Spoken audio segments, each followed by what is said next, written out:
Brixby stares up at a jagged strip of the Numerian night sky, framed by the uneven and sharpened edges of the scar of the spider, his eyes heavy with sleep as the end of his watch approaches. They strain against the dying glow of the persistent coals of his fire, the flame sputtering against the bitter cold that blows through the cavern. Brixby tightens his cloak against the chill. It's early, Lamashon, so that must mean... He returns his eyes to the sky. Ah, there she is, the mother. And extends a finger, tracing the outline of a pot-belly cast-iron cauldron above a flame in the flickering stars above. The mother is one of the 13 components of the cosmic caravan and is the spiritual heart of the group. And his thoughts turn to Asher, the spiritual heart of his group, of his caravan. He returns his eyes to the sky. Maybe it's easier for you to hear me right now. I don't know how it works amongst the spheres, but it's been a week here since you've gone. I miss you. We all do. Kira the most. Perhaps I worry about her, but you should not. I want more than anything to make you proud. I lived my life in darkness for so long. Literally, spiritually, emotionally. Your love, your understanding, seared away that veil. Showed me the light of truth, forgiveness. I wish you were here. I think you would like it. In a weird way, it's serene. And there's even people trying to grow something out of this. Picks up a paw of acidic, crumbling dust that gusts away in another icy breeze. They're growing things in this. Yeah, you should have seen it. I hope that we get to see each other again someday. And until then, the light that you've given me is more than enough to keep warm. And I know that you'll meet me in my dreams.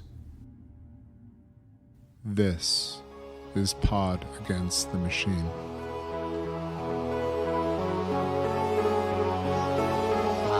Pod Against the Machine.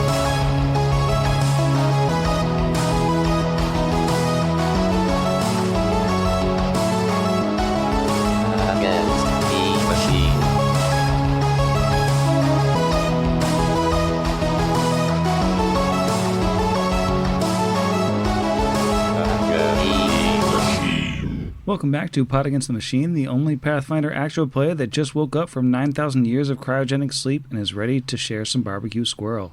I'm your host, and here's everybody. Hello. Hey. Hello. That sounds like a GooTube flavor. It is a YouTube flavor. The sauce is the boss. Yeah. Yes, Yeah. 9,000 years of cryogenic sleep is in fact a GooTube flavor. Indeed. And with our collaboration with Sweet Baby Ray's, where the sauce is the boss, barbecued rabbit. Rat. Squirrel. Were we sure that it was a squirrel? You said small game. No, I mean, there's swamp nearby. It could be nutria. Swamp rabbit. Yeah, that's nice. You know, all our people in Louisiana are like, yeah, nutria. We have a couple in Oregon. You see the little rat man, don't we? I don't know if we have nutria in Florida or not. I feel like we probably do because we have swamp, but we have lots of little swamp mammals. But I don't know if nutria are one of them. Yeah, they're an invasive species here. They're like sometimes around the Willamette. But they're so cute. It's absolutely like would be a familiar in real life for me. Semi-aquatic rodent, you. Well, previously on the program, the party brought the Halleck into the valley proper and brought it over to Pater's farm, where they parked it, which he wasn't a huge fan of until they explained that they were going to make it look like a compost pile and that it had heated seats that he could enjoy whenever he wanted while they weren't around. So they used the spike to make it blend in with the surroundings as just another compost pile, and then made their way back to the machine cave, where they discovered that the bomb that Tarazi had set, made out of one of the murder balls, had been triggered, so there was a murder explosion.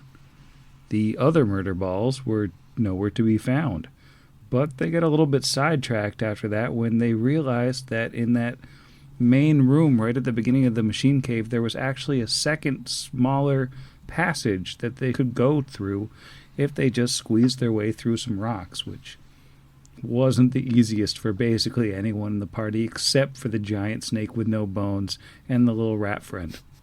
So they made their way through a narrow, twisting tunnel until they got to a room where there was just a gun laying on the ground, which, who among us hasn't walked into a room where there was just a gun laying on the ground? I'm from Texas. Smelling something a bit suspicious. I can't remember the name of the invisible friend that was sent in. Cleary. Mary. And they're an intern, not a friend. We keep our work relationships very I professional. apologize for the oversight. Thank you. Cleary was sent in to check out the scene, immediately triggering a trap and exploding a series of grenades while the party was at a safe distance. But the room now covered in cleared muck, the party went in, discovered that the gun was in fact a fake, and the passage continued. So they went on and eventually found Asuma, the Kasatha, who apparently remembers being on the Divinity some 9,000 years ago, who has fairly recently woken up in this strange land, escaped from control of a force called the Dominion of the Black, who is holding her former companions as semi-living puppets, and she wants help to get revenge / put her companions to rest, and she is willing to help the party do whatever they are keeping secret from her because they did not tell her their motivations in order to do it. And within an agreement struck, everyone is traveling together. And I believe we sort of made the decision to check in on the old robot that lives in the other half of the cave, which Asuma let everyone know is named Binux and is weird, potentially friendly, but weird. I believe you decided that you might come back to that later when it's had some time to cool off after you murdered all of its minions. Mm-hmm. And you've gone off to search some caves. And nothing weird happened to Kira at the end of the episode. And that's where we are now. We have it on tape. Nothing weird happened to Kira. Yeah, I guess it's canon now. Right, whoever's editing last week's episode, make sure to cut out that ending now that we... We know definitively nothing weird has happened. Yeah. Like the hit play, nothing weird happened on the way to the cave. Exactly like that. I'd like to examine this large compass rose on the ground next to us. Yeah, it's weird. Somebody just made a huge carving into the ground of a giant N and then a smaller W, an E, and an S. It's very elaborate. That's not really there. That reminds me of the giant QR code art piece in the mannequin room. I'm guessing that was Binox then who made art. Yeah. It does seem to have been created by the machine. How many fingers were on the mosaic if it was created by Binox? A theoretically infinite number of fingers. It's hard to tell what's a finger and what's ancient Androfan code. So, do we want to go to the Migos or the Dominion? Also, I just realized we match. And Brixby shows his boots that are made of cat to the Kasatha who is wearing an Orem Vorax. I love my cat, by the way. Don't be mad at us cat people. Those are some sweet kicks. Thank you. I think that maybe we can look at these Migo first. I just know that from what I've always heard about the Dominion and what our new friend says, I think if we're to spy on either of them, these Migo might be less willing to attack us if they discover us than the Dominion will. You did see the one in the woods, and I likely perceived you and did not attack us. Yeah, and Brixius did that, nod to coworkers passing in a hallway. Yeah, with a little, not smile, like the upside down kind of smile that is also a smile. Where you just make your lips looks kind of- disappear into your face. Exactly. It looks a little pained. Yeah, it's like you want to hide that you have lips to your coworker. Well, they can't know. They can't know. That's dangerous. And yes, as we also had discussed, probably traversing this area, we're going to find, hopefully, more resources in our battle against the aforementioned. So, did you have a specific way that you would recommend that we headed out, Isuma? Isuma says, well, that depends very much on what you're trying to do. There's an embarrassment of caves here, really. So you can go any direction and find them, but as I've said, most of the population of this valley lies to the west. Well, then maybe we should go west? I think that sounds like it makes sense. All right, and are you doubling back to the river? Like when Asuma basically told you to get to the Dominion, you follow the river, but that sort of takes you away from the edge of the valley where the caves are all sort of built into the wall. So are you more hugging the wall, or are you going down to the river and following that? We're sticking closer to caves?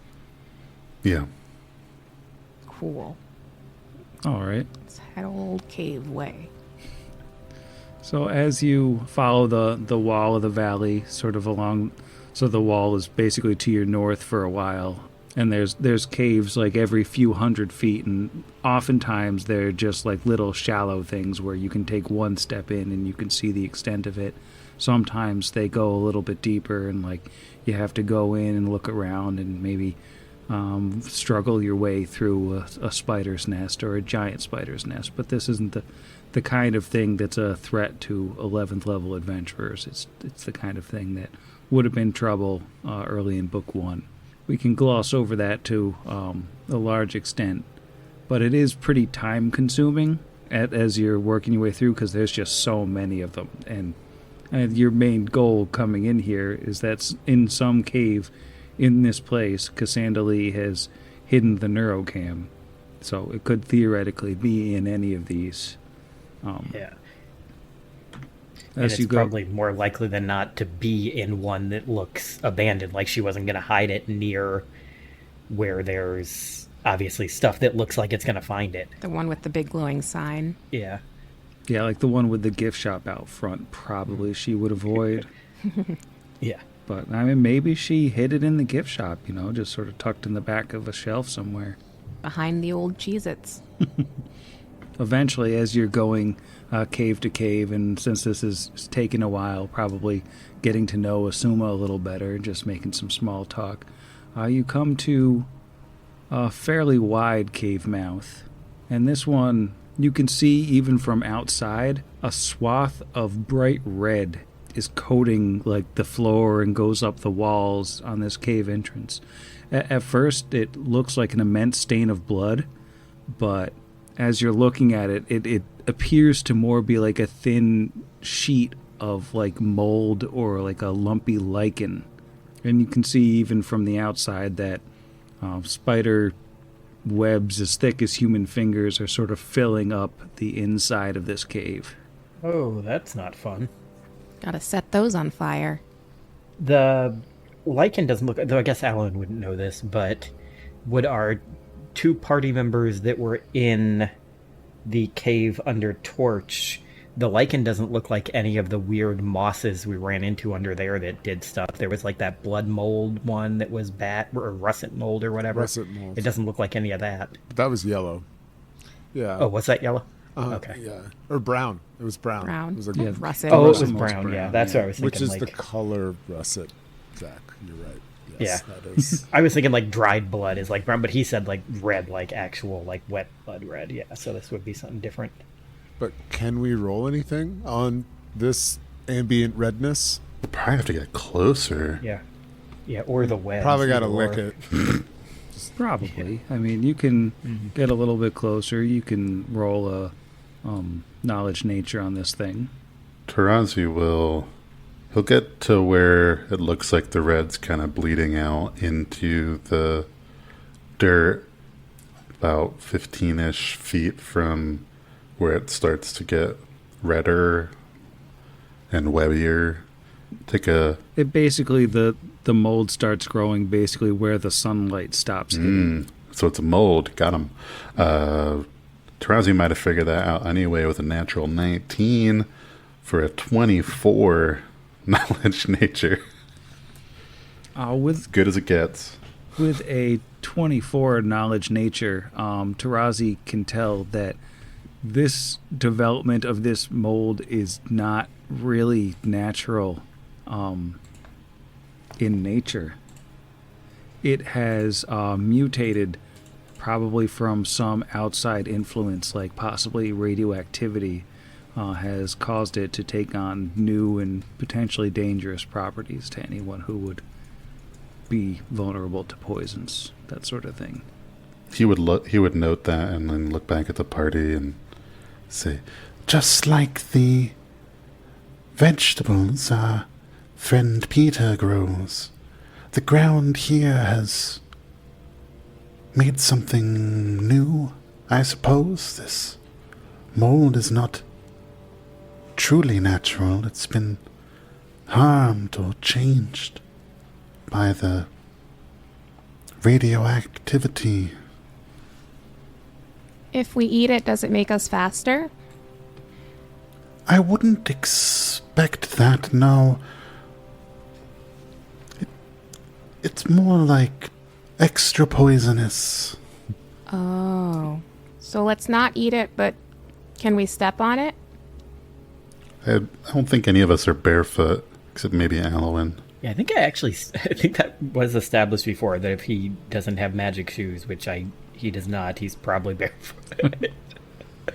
Kind of strike me as a socks and sandals sort of guy too, like Socks and Crocs. yeah, with Oh, like a lot socks of and fun Crocs. charms. How cute. There are little tchotchkes on him. What about all of that webbing? Do you know what any of that is? Definitely doesn't want to get closer to the webbing than he has to. But could you roll a separate knowledge on that from here, or would he have to get a little closer? I think from here you can probably see enough into the cave, and you can actually see amongst the webs these corpses of huge spiders, including an enormous one that's like the size of a rhinoceros. That it looks like maybe this poisonous mold got to them and they're just kind of shriveled up on the ground. The webs itself, they're like as thick as pencils, the strands of them. So you can roll a knowledge nature to determine the nature of the spiders that you're looking at. It's 10 lower than my first roll, so only a 14. Nice. Well, 14 doesn't identify. Brixby comes through with an unnecessary nat 20 for a 34. With a 34, I think Brixby can recognize the biggest of the dead spiders, at least, is an ogre spider, which are just monstrous things normally. Not super threatening to adventurers like you, but to normal people they'd be terrifying. They're, brutal, huge hunters that can encase entire trees in their webs. But they have arrangements of eyes and mandibles that give their faces an unnerving similarity to ogres. So, it actually looks like a giant ogre with 8 legs coming at you, which is a really pleasant, thought to imagine. See, I'd say it looks like it's all ogre for them. Haha. So, is this one of those things like those crabs in Japan that look like no masks, or is it actually like ogre spiders, like it's an actual ogre head, or is it just like the design of the creature? It's still an arachnoid head. Yeah. Looks like Yeah, so it's like the weird crabs. Yeah. they're just normal, huge spider creatures. Do we think those spiders are dead because of the mold? Yeah. It sounds like it, and possibly the blight that comes from the stars and is in the earth. That does appear to be radioactive in nature. I think that unless you have any sort of protections, it may be rather dangerous to go inside there. We have several hours of the delay poison spell, which has seemed to help us in the past with this radiation. Do you think, from your experience, that should still be the case? I would assume that radiation being a poison effect, that would protect you pretty well, but any chance you've got another casting of that? Or should I kind of hang on the outside where there's no radiation while you check things out? Sorry, I only have communal and I really don't want to waste another use of this rod. It's nice out here. You can look at the trees. Be careful that they don't kill you, etc. Do we have a radiation suit? I feel like we've run into something like that before. We might have sold run it if into we a did. radiation detector, and that I think is maybe what you're thinking of. We had like a Geiger counter essentially. Didn't we have? Wasn't there like that thing that was in like a Pokeball and it? Yeah, was that's a panic suit. Yeah. Oh, that okay. works for one person. Yeah. Yeah, well, I mean, just for her, because the rest of us still have like 3 hours left of this casting. It might be advantageous to have Suma out here, keeping an eye, the comings and goings, the Migos and the Dominion. Sounds good to me. I'll wait out here. Okay, be careful. You too. Well, let's get moldy. Why am I bleeding? Crispy, I don't know, like, even though they have the poison, the delay poison communal, he like pulls up one of the kerchiefs that they still have from book 1, covered his face. A little throwback. Yeah, I think Probably smells terrible. Alan's probably going to turn on his mask since we did just recharge all our batteries not too Wait. long ago. Rixby's gonna pull down his mask and pull off his kerchief. Well, he's smart, so he didn't want to waste the battery in his mask. As you start walking in here, like every step into this mold, which the sheet of mold is like at least an inch thick, but other places Ew. it's lumpier and sticks out like twice as high. But basically every time your foot comes down, a cloud of it flies up into the air. So the air is becoming like filled with red powder, basically. And were your Geiger counter to be on right now, like it would probably be beeping away. Also put on the filter mask. Is it obscuring our vision? Not mechanically. I'm gonna turn on the filter mask. It's just icky, I know that like a life you could drink out of a puddle on the street with a life straw, but do you want to? It's kind of how I feel. Like, I mean, I think you can. I don't know. Yeah, it's you're pressing into this cave and like the darkness and the haze of red in the air, and then like the ropey spider webs that hang everywhere. But again, they like you can work around them. The webs are kind of in disrepair and like they're falling down, so they're not like taking up as much of the space where you can't walk between them and you might get stuck or anything. It's just like a creepy addition to the environment. But as you're coming in, you can sort of hear, before you can see anything, the sort of slightly liquidy, slightly chittery kind of and the pitter-patter of small but somehow still enormous feet. As lurking in this cave, as you guys press in, there are kind of hidden in the back 3 remaining ogre spiders that still appear to be alive, and they are caked with this red mold all over all of them to the point where they look just ill and almost mutated and just gross. Yikes. I do think that it might be time to roll for initiative. It's like that one Cheeto at the bottom of the bag that has way too much Cheeto dust on it. You mean the best Can we just Cheeto? delay for like 4 rounds so they die on their own? All right. What did Tarazi get? Oh, Sam, these rolls keep going down. That was an 8 off the dice for an 11. 11 for the pale Tarazi in his... He's had a good run. All right. How about the quarrelsome Kira? It's a 7 for a 13. All right. That's a little faster. The vain Alwyn. A 10 for a 17. And, of course, the unbiased Brixby. A 19 for a 27. Boundary loves me. Wow. So, Brixby is up first. You're standing at the mouth of the cave. You can see 3 enormous spiders on the inside. They don't look wonderful, but they're probably fine. So from the roll, the like crazy 34 that I got on nature, do I have any questions about these fellers? Yeah, you could ask 2 questions. I would like to know their attacks and their defenses, please.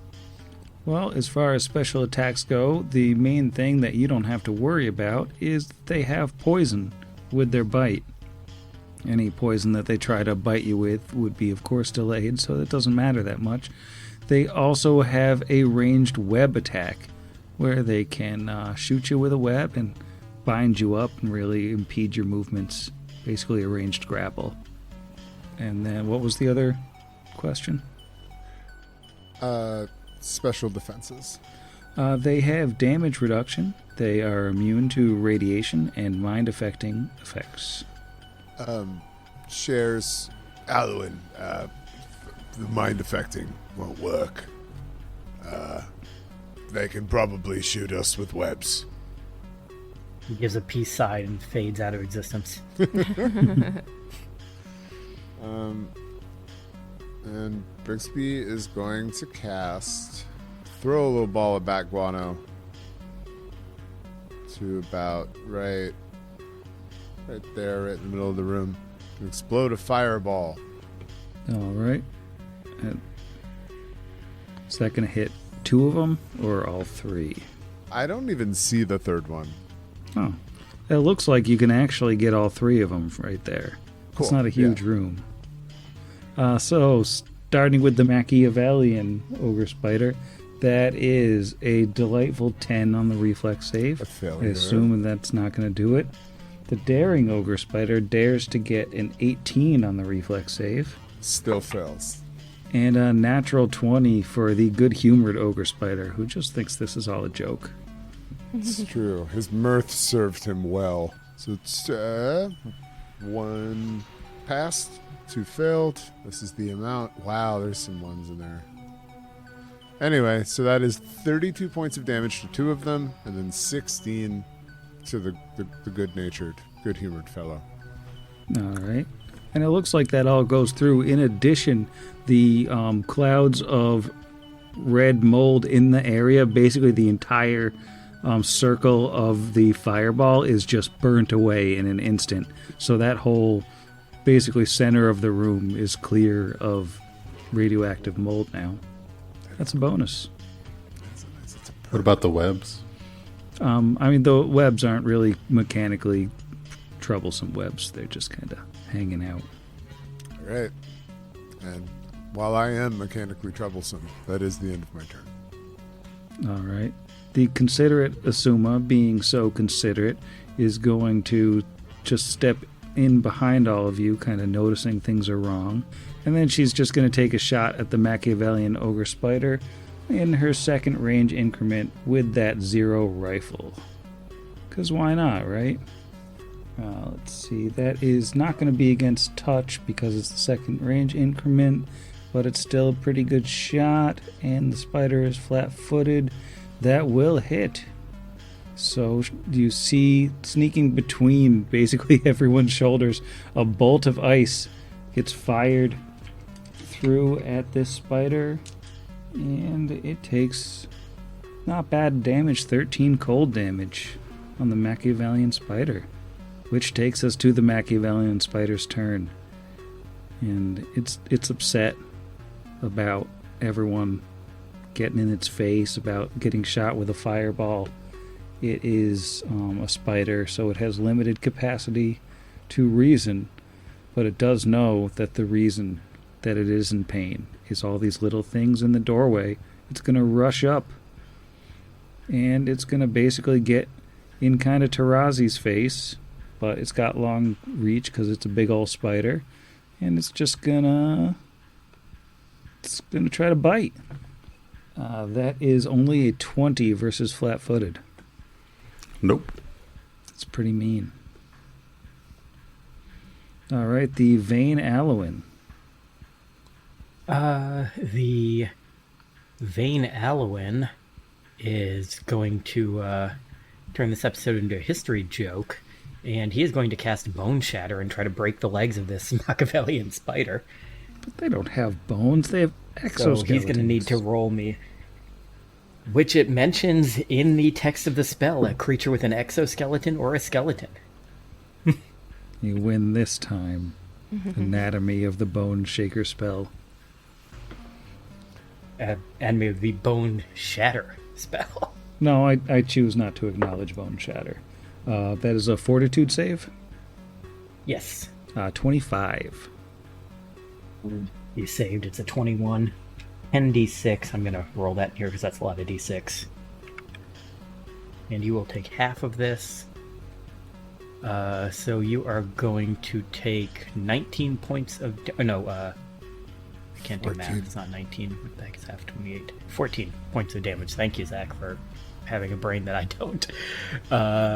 And you are also going to be fatigued for 10 rounds. All right, I've given the little snoozy face there. Moving anywhere, or are you hanging out in the doorway? I will hang out in the doorway while I try to figure out how to delete all these squares I drew. All right, Quarrelsome Kira, someone has created a bunch of modern art in front of you as all these weird squares float in the air, making the map look very confusing. There's also a giant spider. Also the giant spider. Well, Kira was going to do some strategic stuff and wiggle her way in there, but doesn't have to because the spider came to her, which is so kind. So instead, she's going to take a few steps up to greet the spider in its home and in the poison dust, and it is going to try to bite you on your is- way in there. that is fine.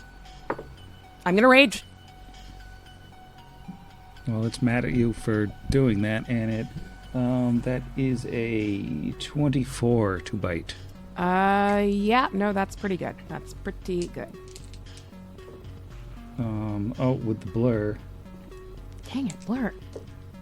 34 on the blur. Aw, so close. Shouldn't have deleted all that modern art just yet. Let's see.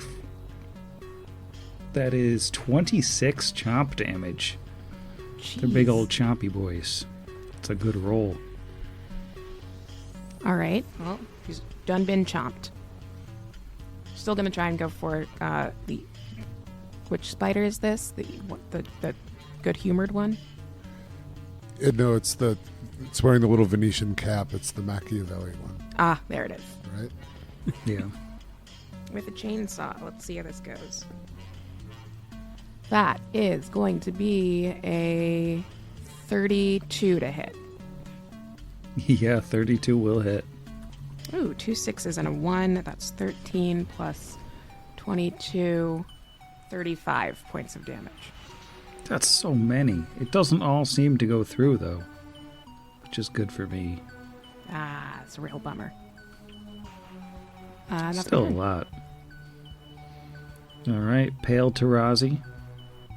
Yeah, Pale Tarazi is going to have Levi start their turn off because with a 5-foot step in his reach, he can do a full attack without, whereas Tarazi can't. And maybe we can grab him. We'll find out.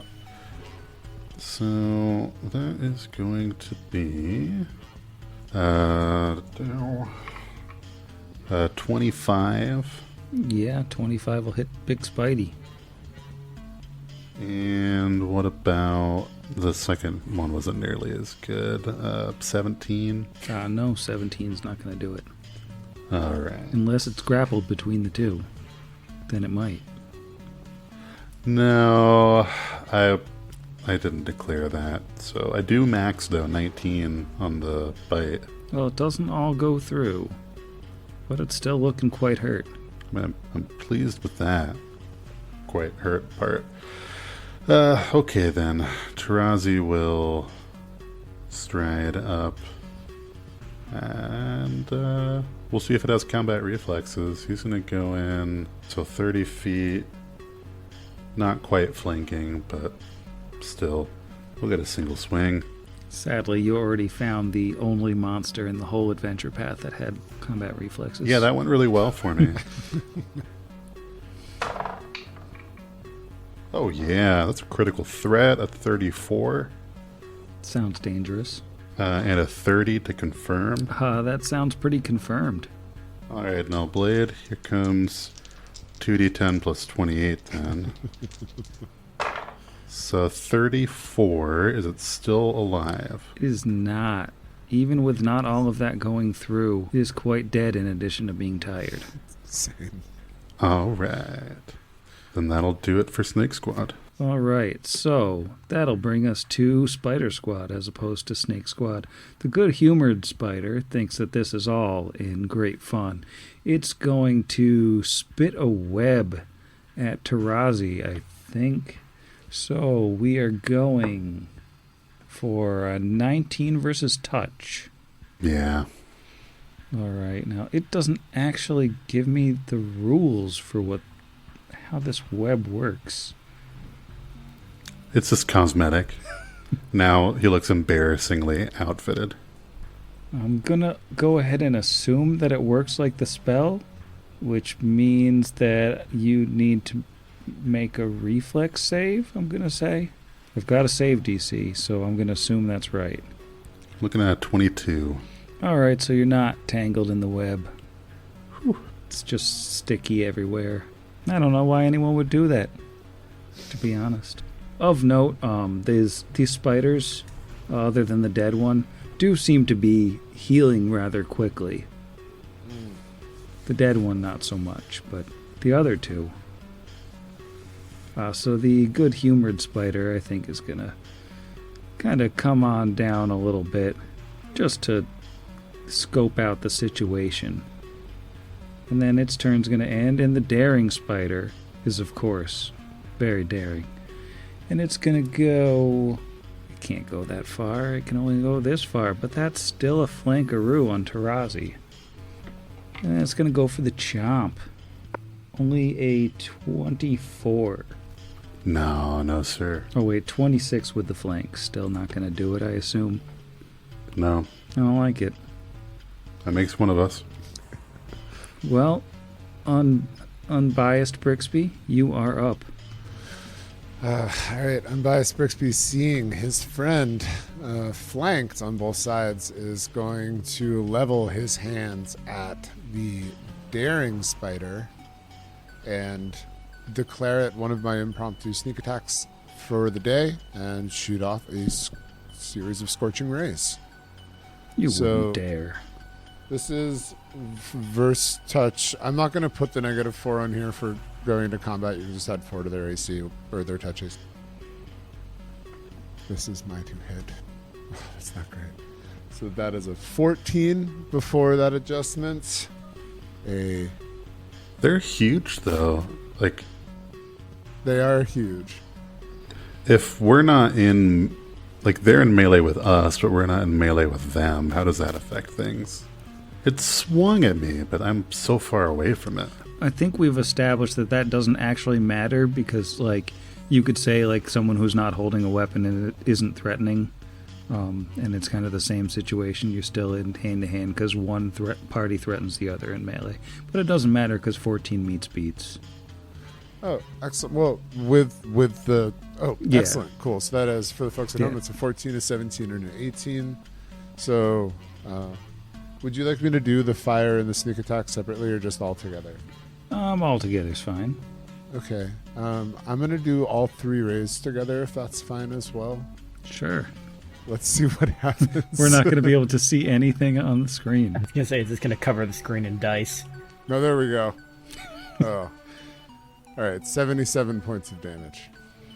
Wow. Let's see. That was on the daring spider. All right. Daring spider looks very, very hurt now. Let's get Tarazi out of that flank. And the considerate Asuma says, "Of course. Sounds like a great idea. How considerate of you." And she's going to take 2 shots at the daring spider. First one will hit, and second one will also hit. I'm doing good math here. We got 13 cold and 12 cold. 25 total damage. It is on death's door at the end of Asuma's turn. And that brings us to the Vane Allowan. Vane Allowan. Where is the good-humored one hanging out? I can't see him where I'm standing. There's a rock between you and him. Okay. So I guess since the only one I can see is the daring spider, I am waste another bone shatter at my highest spell level. I think I can do. Let me see if Bone Shaker also says. No, Bone Shaker has to be a skeleton, so that won't work on him. You know what? I think just the thing I can probably do best is I'll still be far enough away that it can't hit me, so I'm just going to take a 10-foot move upwards, and I am going to cast a Cure Mod on Kira, who got bit by a spider earlier. And Mod is 2d8 plus 1 per level. So that is 2d8 plus 10. Where are my d8s? So that is 23 points of healing to Kira, and that will be his turn. And that brings up the quarrelsome Kira's turn. Awesome. Kira sees Brix go after the northern guy, right? Yes. This Great. one to the north, not to the other side. So Kira's going to charge the eastern spider and try to smack it with a chainsaw. It's going to slap you on the way in. Yeah. Or chomp slap. That is a 29 to chomp slap. It's a solid chomp slap. On the blur, that is 85. Okay. 20 damage on the chomp slap. 20. Okay. And going for the chainsaw hit. That is a 36 to hit. That is definitely enough. Oh, 38 with the charge. Too many now. I think that hits both of them at that point. That is almost a double crit in Pathfinder 2nd Edition, which is totally a thing that exists. Ah, that's great. We love it. Too bad. 11, 22, 33 points of damage on good-humored spider. Ogre spider. Alright, doesn't all go through. Doesn't really matter when the number big. And that brings us to the Snake Squad. Yeah. So it sounded like the daring spiders on death's door. So Levi's gonna slither on up and see if can't finish him off. That one might still have an AOL. Sure does. That's terrible roll, only a 17. Yeah, no. He will lash out and try and bite it for a 23. Yeah, 23 hits. Nice. Max again on the d6, so 19 points of damage. And that is another snake kill. Nice. Yeah. That will enable Tarazi then to kind of run alongside. He'll get over to the northeast. Again, not quite flanking, but that's alright. Still only one swing, though. Here comes the Nullblade. As a natural 2, just move right along. Alright, well, that brings us up to the good-humored ogre spider's turn, and I feel like its good humor is being tested right now, in that it's just lost its friends, and it's kind of surrounded. Luckily, this good-humored ogre spider happens to be mindless, thanks to radiation damage, so it doesn't care. It's just going to keep biting. And it knows Kira's pretty easy to bite, so I think it's going to go for her. It doesn't sweat the small stuff. Ah, natural 1. It doesn't care. Like, whatever, you know? Sometimes your brain rots out because of radiation poisoning. Sometimes you can't eat the things that are trying to kill you. That brings us to Brixby. Brixby's gonna delay for a second because see how his martial teammates can do on this one. Jump in with a spell if needed before its turn. Alright, and Asuma, I don't think, can see the spider, so she is going to wait as well, which brings us to Alwyn. Alwyn does have line of sight of this spider and has about a zillion of this level 1 spell that I never use anymore because it doesn't do a super lot of damage, but it works against something that has protection from mind affecting. So go ahead and make me a fort save. That is a 22. So that is 5d6. I think I actually have enough to roll that on my own. 3d6. I'm still going to roll it in real life.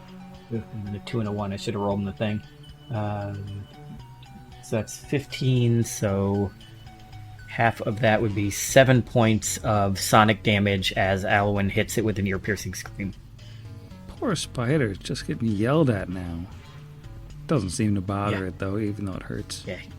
And what I love about the description of the spell is basically he just opens his mouth really wide and suddenly the spider takes damage because it specifically says only the thing you're attacking hears it, nothing else does. So it's got to be very weird looking for everybody else. All right. That'll bring us to Kira's turn. Cool. Well, the spider didn't move, and neither did I, so I'm going to hit it 4 times. Or, try to. It's too many. That is same thing as last time, which we said was a 36 on the first one. That hits. Ooh, critical threat on the second. Roll to confirm. Sorry, that was a 19 on the die. Oh, and a 1 for the second one. Does not confirm. So just a regular hit on the second one. Don't know if that'll do it. 19 to hit on the third. 19 does not hit. Okay, and a 25 to hit on the fourth. Sounds like 3 hits. It's a lot of 2s. It's a lot of 2s in there. But 87 points of chainsaw damage. Actually doesn't die. Let me just Wow. do some math real quick. Yeah, it's still It up. just wishes it did. Yeah, It's it's a still beefy spider. up. It's got so many fewer legs right now as just it's half spider, half chainsaw. But it is still up. And it's still chilling. It's just like, whatever happens, happens. Go with the flow, man. I'm a spider, man. No worries, bro. You gotta do what you gotta do. Spider bites. And Snake Squad, can you harsh this mellow once and for all? I think so. I did thankfully put a rank in it and mellow harshing. So let's just swing 3 times with the Nullblade. Alright, missed on the first one, nat 20 on the second, and another critical threat on the third. So I think this mellow is getting harshed. Only a 15, so doesn't confirm on the second one. Or the third one, but still 2 hits. That is 27 points of damage. Dress number finishes him off. That is the end of the spider. The end of Toodle steel. all of the spiders.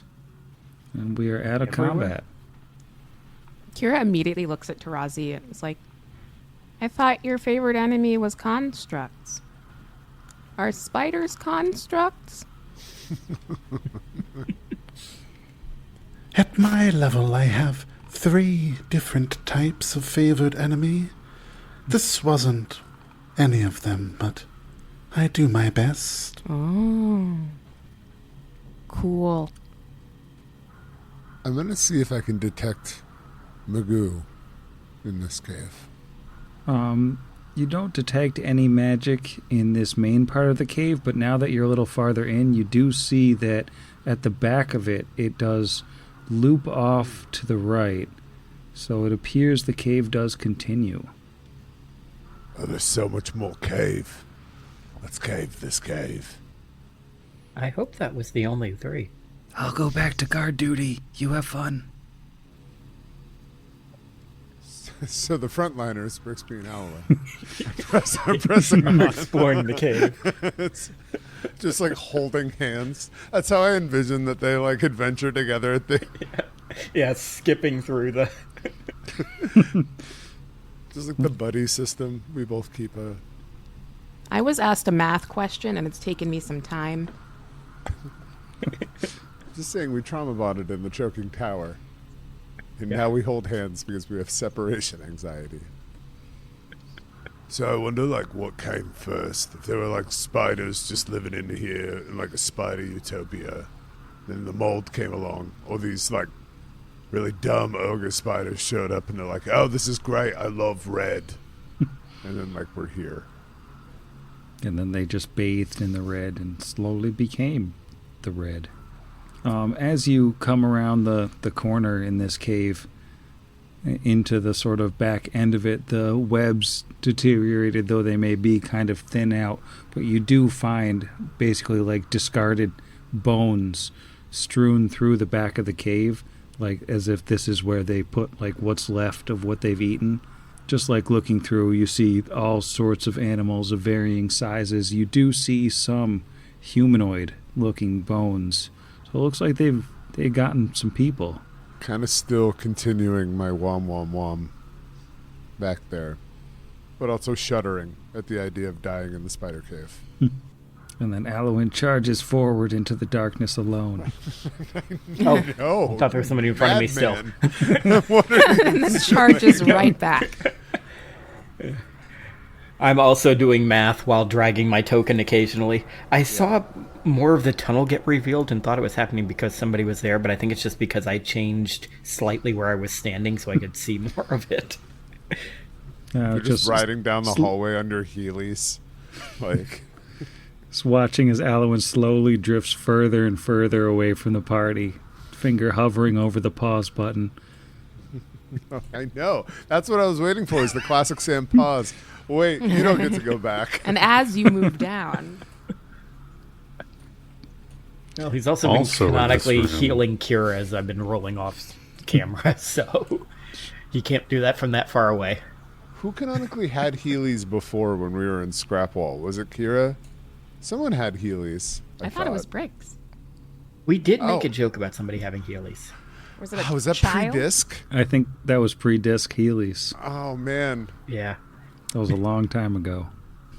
So as you come down into the back end of this cave, which is basically looped around almost to the outside, but, you know, still inside the cave, you could just tell geographically where you are, and also you can probably see it on the map. Brixby does detect some magic on what appears to be a partially eaten body of a dead android. It looks like the spiders gave it the old college try and then decided that this particular brand of plastics and things wasn't to their liking. All right. What sort of thing do we see on this android? Looks like there's something on this body here. Well, it's easy to tell from the outside that they've got a magic shirt on, a magic armor, basically. They're also wearing a magic amulet, and they got a bag that's radiating a little bit of magic too when you're detecting. Alwyn will take 10 over these various magical items. Well, the armor is a +2 chain shirt. Oh, nice. not a bad little prize there. The necklace appears to be an amulet of natural armor +2. Now, taking a closer look at this amulet, it is like an ornately carved insignia showing like 2 broken, high-tech looking rifles on it. And then if you open up their bag, you do find 60 GP, a couple of non-trivial sized garnets, a longsword that doesn't look like it's magic, and 3 scrolls, which is 1 scroll of communal share language, 1 scroll of holy smite, and 1 scroll of windwall.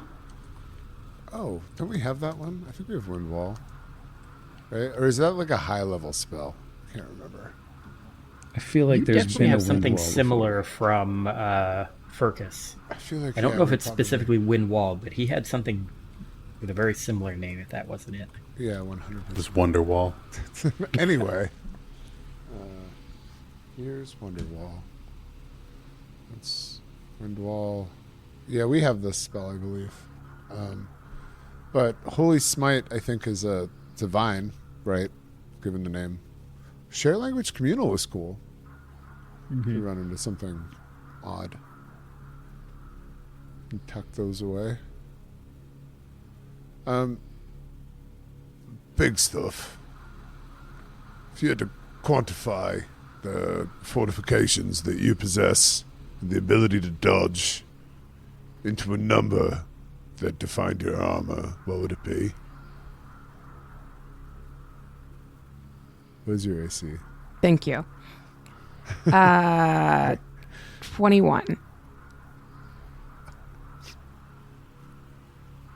What armor does Kira have right now? She has a +1 breastplate. So is breastplate medium or is that heavy? I'm trying to remember. They're both medium. The chain It shirt. is still a medium? Yeah, so I wonder if she should switch to the chain shirt then. I think they give the same AC bonus, a +2 chain shirt and a +1 breastplate. Oh, because the breastplate I is... was thinking the amulet was what I was thinking for Kira. Because are you wearing an amulet right now? I have an amulet of natural armor +1. Well, we could turn that 21 into a 22 and just hand it on down to... I already wear it. That's where my like bonded item is. But I don't know if Alwyn is wearing an amulet. Yeah, I have a +1, and I'm assuming Tarazi's probably got one that or something else in that slot. One or What the about other. Levi? Can't Levi Can wear it? Levi wear it? Yeah, no, there's Yeah, like he can slots for... Yeah, I think companions can wear a neck slot. Yeah. Also, he's like 100% neck. Yeah, he is. You're right. He could be wearing like 40 of those. He already has like an AC of canonical. 78. So like it is going to be... I love Tank Snake.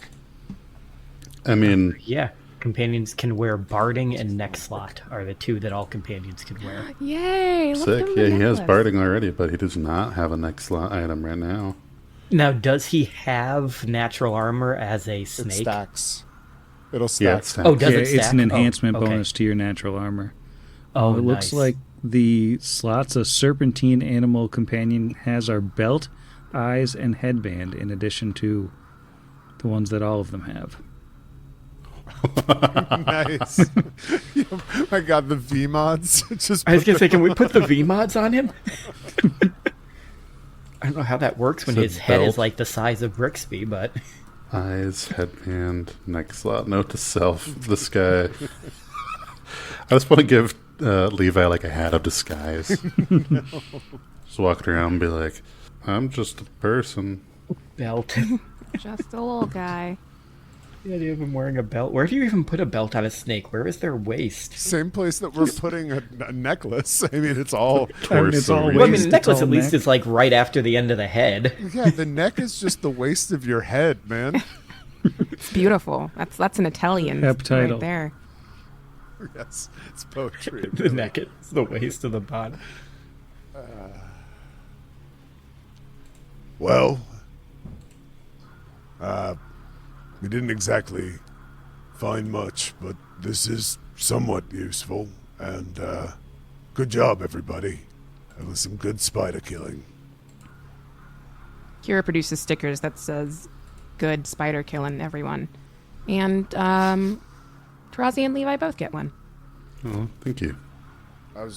Shall we continue down the caves, or are people feeling like they want to move quicker near the river? I feel like this is probably the course we should be taking, but wanted to open it up in case anyone was feeling like a little beach day. I like exploring the caves. It's been pretty cool up until the giant spiders part. That is true. It has been pretty cool. It's like looks around at the like nuclear mold that we're all just breathing in with our like gas masks on. It's so dystopic at the same time. Mm-hmm. Do we see any specific source of like I don't see on the map like we did in some of the other areas, like an actual like pool of radiation or anything anywhere? No, it just seems to be like permeating the ground in this place. Okay.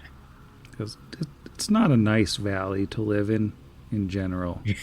Yeah, why do people live here? Well, very few people seem to. In low cost of living, Yeah. no property tax. Where else in Numeria?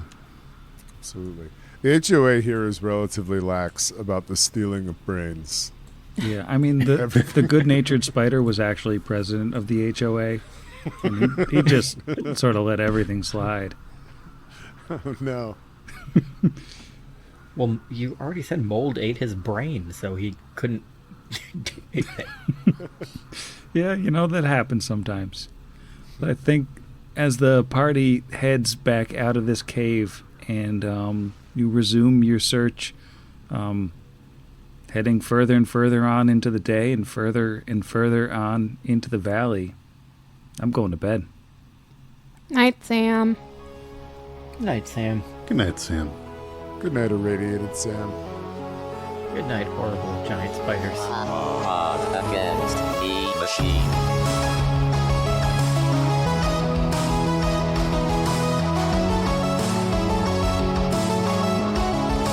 Against the Machine.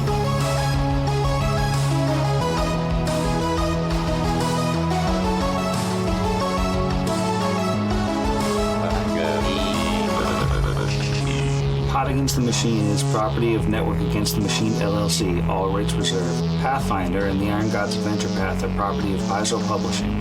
See their website for more details. Theme Against the Machine was written and performed by our own Zach. See the show notes for additional music and sound licensing. If you enjoyed the show, we encourage you to leave us a review. French waveforms. The angriest waveforms. Waveforms. Waveforms de français. Parlez-vous Baguette. Inglés? Parlez-vous Inglés? Le Craig. Bonjour. Okay, here's this. Here's Bonsoir, you all. it's evening. Jean Cousteau. Fudu-fa-fa. Headed out. Izuma. Edit in the right one, please. Why won't it let me do that? Oh, because everyone's highlighted. And why won't she move? Oh, because I'm on the ruler. I know how to use Foundry. I don't know what those things that I just put on the map are. Can you see those? Yeah, Or you just- got squares. They're cool. Yeah. And one of them's crooked and it's bothering me. And I feel like these guys are pretty fortuitous. Or fortitudous. What's the first one's wrong, but I don't know Fortitudinous? what the correct. Yeah, I don't know what the correct one would be. One pair of Heelys, barely used. It's the saddest story. I feel like we used that last week, didn't we? Oh, we did. Oh, man. Cut it out. We only get one of those references at Pod. It's okay. No one remembers. No one listens to 2 episodes in a row. No one's listening to us. It's just Spiro Agnew out there.